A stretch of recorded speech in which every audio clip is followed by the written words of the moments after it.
এবার কাজের লোকের ছদ্মবেশে দেবলীনার গোপন ডেরায় গিয়ে পৌঁছলো ইন্দ্রাণী গাঙ্গুলি। হ্যাঁ বন্ধুরা, ভিডিওতে লাইক দিয়ে দেখতে থাকুন। যে মুহূর্তে গেলে ইন্দ্রাণী গাঙ্গুলি জানতে পেরেছে যে তার ছেলে জীবিত আছে, ঠিক সেই মুহূর্তে ইন্দ্রাণী গাঙ্গুলি বলতে থাকে যে কুসুম, তুমি আমাকে পারলে ক্ষমা করে দিও, যে আমি তোমাকে ভুল বুঝে তোমাকে যা নয় তাই বলেছি, যা মুখে এসেছে তাই বলে আমি চরম অপমান করেছি, কিন্তু তার সত্ত্বেও তুমি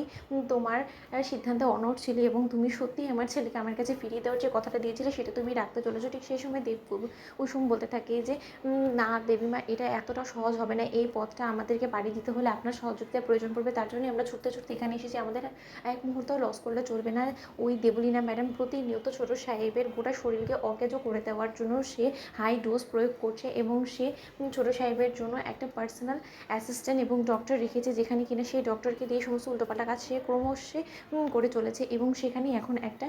কাজের লোকের প্রয়োজন পড়েছে এবং সেই কাজের লোকের ছদ্মবেশটি আপনাকে ধারণ করে সেই ছোটো সাহেবের কাছে যেতে হবে, যাতে করে কিনা ছোটো সাহেবকে আপনি নজরে রাখতে পারেন আপনার সন্তানকে আপনাকে বাঁচানোর জন্য। এবার আপনাকে সেই ছদ্মবেশটা ধারণ করতে হবে। আমি জানি দেবীমা যে আপনি কোনোদিনও ভাবতেও পারেননি যে এরকম একটা দিন আপনাকে দেখতে হবে, কিন্তু তার সত্ত্বেও আপনার ছেলেকে বাঁচাতে হলে আপনাকে এই কাজটা করতে হবে, কারণ আমি এই কাজটা করতাম, কিন্তু আমাকে যে করে হোক না কেন বাইরে থেকে সমস্ত কিছু তদারকি করতে হবে এবং সমস্ত রহস্য ভেদ করতে হবে, এবং তার জন্য আমি যদি একবার ভেতরে ঢুকে পড়ি তাহলে সেখান থেকে বের হওয়াটা মুশকিল, এবং আপনি সেখানে থেকে আমাদেরকে যদি সমস্ত ধরনের খোঁজ খবর প্রতিনিয়ত দিতে থাকেন তাহলে হয়তো আমাদের কিছুটা হলেও হেল্প হতে পারে। বলুন দেবীমা, আপনি পারবেন? ঠিক সেই মুহূর্তে ইন্দ্রাণী গাঙ্গুলি বলতে থাকে যে একজন সন্তানকে বাঁচানোর জন্য একজন মা অনেক দূর অব্দি যেতে পারে, সেই জায়গা তো আমাকে শুধুমাত্র ছদ্মবেশ ধারণ করতে হবে, সেটা আমি পারবো না কী করে বললে তুমি বলো তো কুসুম? আমি সমস্ত কিছু পারবো, আমাকে শুধু তুমি বলো কোথায় যেতে হবে এবং কীভাবে আমাকে যেতে হবে। ঠিক সেই সময়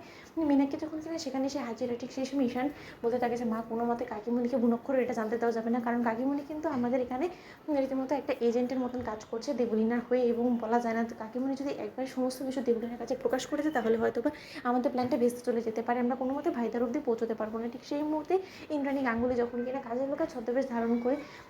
দেবলীনার সেই গোপন ডেরার মধ্যে গিয়ে পৌঁছয় এবং সেখানে দেবলীনা খবরে পরামর্শ দেবলীনা যখন বলতে থাকে যে কী ব্যাপার, তুমি কি এখানে বলো তো? ঠিক সেই মুহূর্তে সেখানকার গুন্ডারা বলতে থাকে যে ম্যাডাম, এখানে প্রতিনিয়ত এতগুলো মানুষ আমরা থাকি, তাহলে আমাদের রান্নাবান্না করার জন্য তো একটা কাজের মাসের প্রয়োজন ছিল, তাই আমরা খোঁজ করছিলাম অনেকদিন যাবতই, এতদিনে মিলছে, এখন যখন একবার মিলে গিয়েছে তাহলে মাসিকে রেখে দিই। ঠিক সেই সময় দেবলীনা বলতে থাকে যে দাঁড়াও, আমার তো কোনো মতেই মহিলাটাকে সুবিধার বলে মনে হচ্ছে না, এবং তাছাড়া সে এত বড় ঘুমটোই বা কেন টেনেছে বলো তো?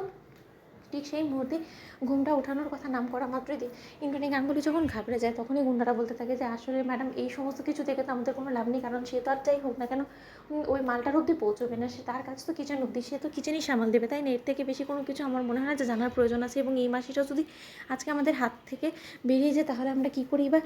আমরা খাওয়া দাওয়া করবো বলুন তো, কারণ আমাদের রান্না করার মতন তো সেরকম লোকই নেই। তো বন্ধুরা, ভিডিওটি ভালো লেগে থাকলে একদম শেয়ার করে সাবস্ক্রাইব করতে ভুলো না।